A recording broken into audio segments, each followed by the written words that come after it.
இன்றைக்கி நான் வந்து மிளகாய் பஜ்ஜி பண்ண போகிறேங்க. அதாவது ஸ்டஃபிங் மிளகாய் பஜ்ஜி. அதுக்கு நான் வந்து மிளகாய் வாங்கி வச்சுருக்கேன். இந்த மிளகாய் வந்து கொஞ்சம் ரொம்ப பெருசாக இருக்கிறதுனால இதை வந்து நான் பாதியாக கட் பண்ணிவிடுவேங்க.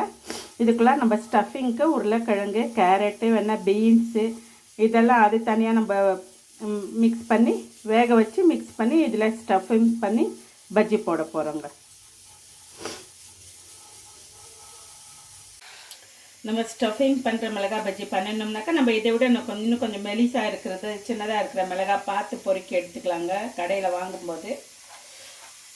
இது பெருசாக வாங்கிட்டு வந்ததுனால என்ன பண்ணுறேன், இதோ இந்த மாதிரி நான் கட் பண்ணிவிட்டு இதில் ஸ்டஃபிங் பண்ணிவிட்டு நம்ம அப்படியே மூடிட்டு நம்ம பஜ்ஜி மாவில் நம்ம டிப் பண்ணி நம்ம பஜ்ஜி போடணும். இது இந்த மாதிரி கட் பண்ணிவிட்டு ஒரு சின்ன எலுமிச்சம்பழம் இதெல்லாம் பிழிஞ்சு ஒரு 1/2 டீஸ்பூன் உப்பு போட்டு ஒரு 1/2 மணி நேரம் ஊற வச்சிடணுங்கம்மா. அப்புறமா நம்ம பஜ்ஜி மாவில் துவைச்சி போட்டோம்னாக்கா உங்களுக்கு மிளகாயில் அவ்வளோ காரம் இருக்காது. உப்பு பாருங்கள், இவ்வளோ உப்பு எடுத்திருக்கேன். மிளகாலாம் இந்த மாதிரி கட் பண்ணி வச்சுருக்கேன். கொஞ்சம் மிளகாய் நான் இந்த மாதிரியும் கட் பண்ணி வச்சுருக்கேங்க. பாருங்கள், இந்த மாதிரி தான் உப்பு கொஞ்சம் தூவிட்டு எலுமிச்சம்பழத்தை நம்ம பிழிஞ்சு சாறு விட்டுட்டு ஒரு 1/2 மணி நேரம் கழித்து நம்ம பஜ்ஜி மாவில் போட்டு நம்ம பஜ்ஜி போட்டோம்னாக்கா அவ்வளோ காரம் இருக்காதுங்க. இது ஸ்டஃபிங்காக இது நான் ஃபுல்லாக அப்படியே கட் பண்ணி வச்சுருக்கேங்க. பஜ்ஜி மாவு பாருங்கள், இது ஒரு 200 கிராம் மாவு இருக்கும். இது வந்து 1/4 டீஸ்பூன் பெருங்காயத்தூள், 1/2 டீஸ்பூன் அளவு உப்பு,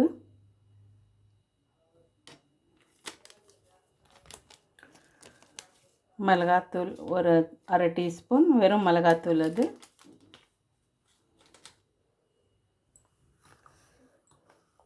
தோசை சோடா சும்மா ஒரு சிட்டிகங்க, அவ்வளோதான். இவ்வளோ தான் போட்டிருக்கேன். இது வந்து தோசை மாவு பதத்தில் நம்ம கெட்டியாக கரைச்சிக்கணும். பாருங்கள், நான் 2 பெரிய உருளைக்கிழங்காக பார்த்து வேக வச்சு மசிச்சு வச்சிட்ருக்கேன். இது வந்து நம்ம மிளகாக்கு ஃபில்லிங்க்குங்க, நம்ம இஷ்டம். நம்ம முட்டையை கூட வேக வச்சு சின்ன சின்னதாக கட் பண்ணி அதுலேயும் நம்ம மசாலா சேர்த்து இந்த உருளைக்கிழங்கெல்லாம் சேர்த்து கூட அதுவும் ஃபில்லிங் பண்ணலாம்.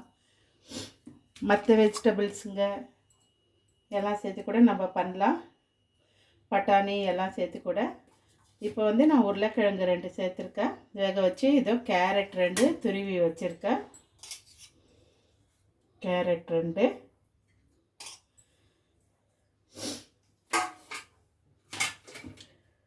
வெங்காயம் மீடியம் சைஸ் 2 வெங்காயம்,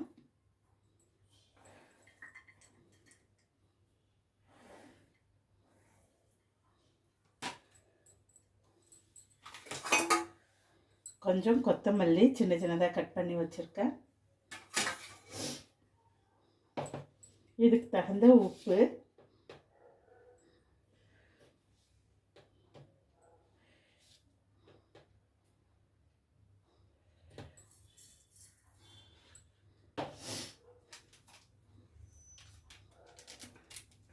மிளகாத்தூள் காரத்துக்கு ஒரு 1/2 டீஸ்பூன் போட்டுக்கலாம்.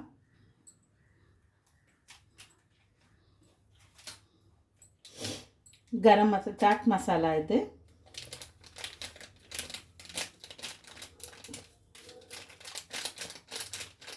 இது ஒரு 1/2 டீஸ்பூன். எல்லாத்தையும் போட்டு நல்லா மிக்ஸ் பண்ணி நம்ம ஃபில் பண்ணணுங்க. அதுக்கு எல்லாம் மிக்ஸ் பண்ணிவிட்டேன்.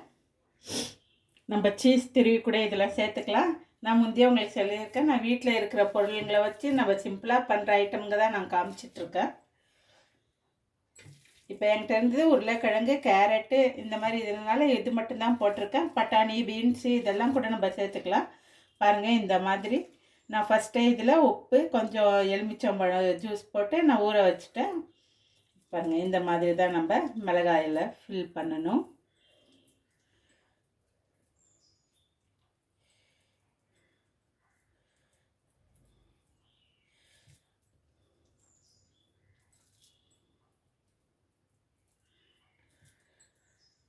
உள்ளார ஸ்டஃபிங் வந்து அது வந்து நம்ம இஷ்டம். நமக்கு என்ன ஸ்டஃபிங் வேணும்னு நம்ம ஆசைப்படுறோமோ அதை நம்ம இந்த மாதிரி நம்ம செஞ்சு ஸ்டஃப் பண்ணி நம்ம பஜ்ஜி போட்டு சாப்பிட்லாங்க. பாருங்கள், இந்த மாதிரி ஸ்டஃபிங் பண்ணி வச்சுட்டு பஜ்ஜி மாவில் நம்ம டிப் பண்ணி எண்ணெயில் போட்டு எடுக்கணும், அவ்வளோதான்.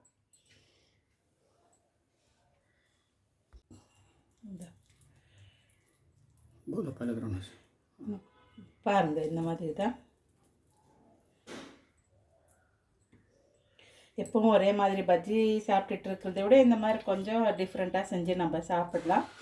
இது சாட் மாதிரி கூட நம்ம பண்ணலாம். பஜ்ஜி மாதிரி நம்ம எண்ணெயில் நம்ம வறுத்து எடுத்துட்டு அதில் அப்புறம் நம்ம கட் பண்ணிட்டு அது மேலே நம்ம ஸ்வீட்டு கட்டா மீட்டா சட்னி, க்ரீன் சட்னி, கொஞ்சம் ஓமப்பொடி, தயிரெல்லாம் போட்டு இந்த மாதிரி பச்சை வெங்காயமெல்லாம் நம்ம கட் பண்ணி போட்டு நம்ம சாட் மாதிரி நம்ம தந்துடலாம். இந்த மாதிரி தாங்க வச்சுட்டு இதை நம்ம எண்ணெயில் பொரித்து எடுக்க போகிறோம் பஜ்ஜி.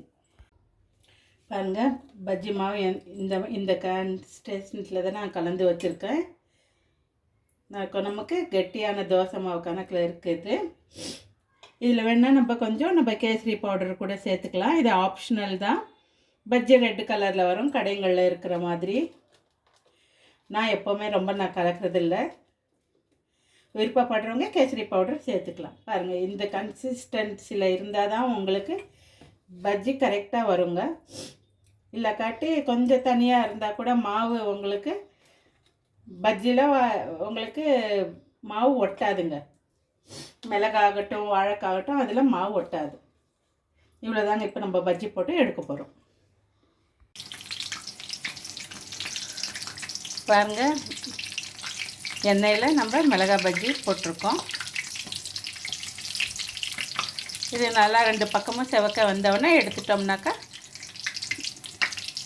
நம்ம ஸ்டவ் பண்ண மிளகாய் பஜ்ஜி ரெடி.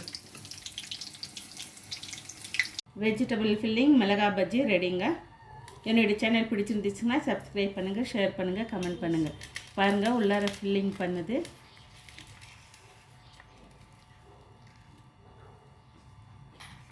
எப்படி வெஜிடபிளாக இருக்கும். இந்த மாதிரி கட் பண்ணிவிட்டு சாஸ் போட்டுக்கலாம். இல்லாட்டி கட்டா மீட்டா சட்னி, க்ரீன் சட்னியோடு போட்டு நம்ம சாட் மாதிரியும் வெங்காயமெல்லாம் கட் பண்ணி ஓமப்பொடியெல்லாம் போட்டு சாட் பண்ணியும் நம்ம சாப்பிட்லாங்க. சாட் மாதிரி